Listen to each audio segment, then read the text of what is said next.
Hello hello, it is Friday and that means it's review time. और इस हफ्ते आपने पिक किया कि किस फिल्म को रिव्यू किया जाए, क्योंकि मैंने पोल किया था। बहुत सारी फिल्में थी अलग अलग भाषाओं में और आप सबने चंदू चैंपियन को पिक किया। तो लेट्स गेट इनटू इट। इस फिल्म को कबीर खान ने डायरेक्ट किया है। He is also made one of my favourite Salman Khan films which is saying a lot, Bajrangi Bhaijaan. खैर, चंदू चैंपियन में कार्तिक आर्यन है, Bhuvan Arora playing his best friend, Vijay Raaz playing his coach, there's also Rajpal Yadav and Shreyas Talpade amongst others. काफी delightful cast and I was very pleasantly surprised. It's actually a pretty good film. This film is based on the real life of Murlikant Petkar, जिन्होंने बचपन से ही ठान लिया था कि मुझे Olympics में गोल्ड मेडल जीतना है। क्यों? Because it brings a lot of respect, सिर्फ अपने गांव में ही नहीं, पूरे देश में। और वो सांगली महाराष्ट्र से बिलोंग करते हैं।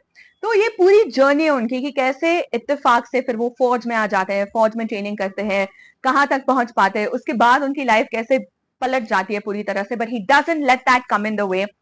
Very inspiring and wonderful story, and Hindi cinema has done justice to it.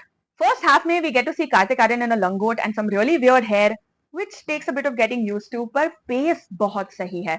Training sequences जो देखने को मिलते हैं बहुत सही है, and I love how they have brought in a lot of vulnerability and humor even in very hardcore sports training फौज वाले sequences.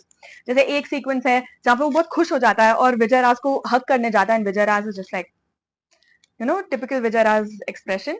एक और सीन है जहाँ पे उसको हवाई जहाज में जाना होता है और वो बहुत डर रहा होता है. तो ऐसे बहुत सारे सीन्स है which bring out the human aspect, which was lovely to see. Also, this film kept reminding me a lot of भाग मिल्खा भाग वाला डेजा वू, क्योंकि एस्पिरेशन कहीं पे सेम है और जर्नी भी जो आपको देखने मिलती है थोड़ा बहुत आपको लगेगा कि हाँ ये देखा देखा सा लग रहा है. और फर्स्ट हाफ में जो आपको लगता है कि अच्छा काफी अच्छे से उनकी लाइफ आगे बढ़ रही है, it's well paced, almost simple. The second half shows you कितने टर्मोइल्स है, एडवर्सिटीज है, दिक्कतें, कितना कठिन उनका जर्नी है और क्या क्या हो जा रहा है उनकी लाइफ में.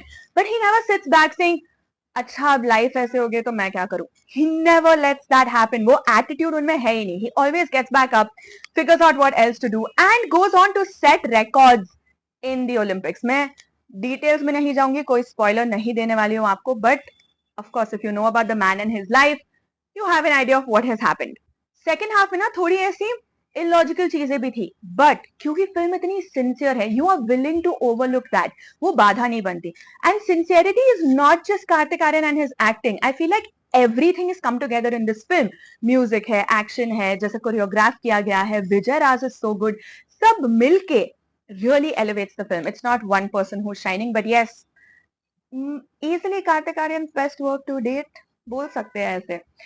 My takeaway from this film is कि bullying and spite can be great motivators अगर आप फोकस करो तो, क्योंकि बचपन में उनको काफी बुलिंग फेस करनी पड़ी, लोग उन पर हंसते थे और फिर जब भी लोग उन पर हंसते थे he took it as a challenge to prove to them कि he is better than that. Also one line that Vijay Raj says कि जंग ना बहुत ही गंदी चीज है, क्योंकि लड़ाने वाले कुछ नहीं खोते बट लड़ने वाले सब कुछ खो जाते हैं. And that was just so profound given the times that we exist in right now. खैर, that was my review of Chandu Champion. Definitely watch it in the theaters. और भी कई सारी फिल्में रिलीज हुई है which I will watch over the weekend and put out on the channel. तो subscribe करते जाइएगा. Thank you. Bye.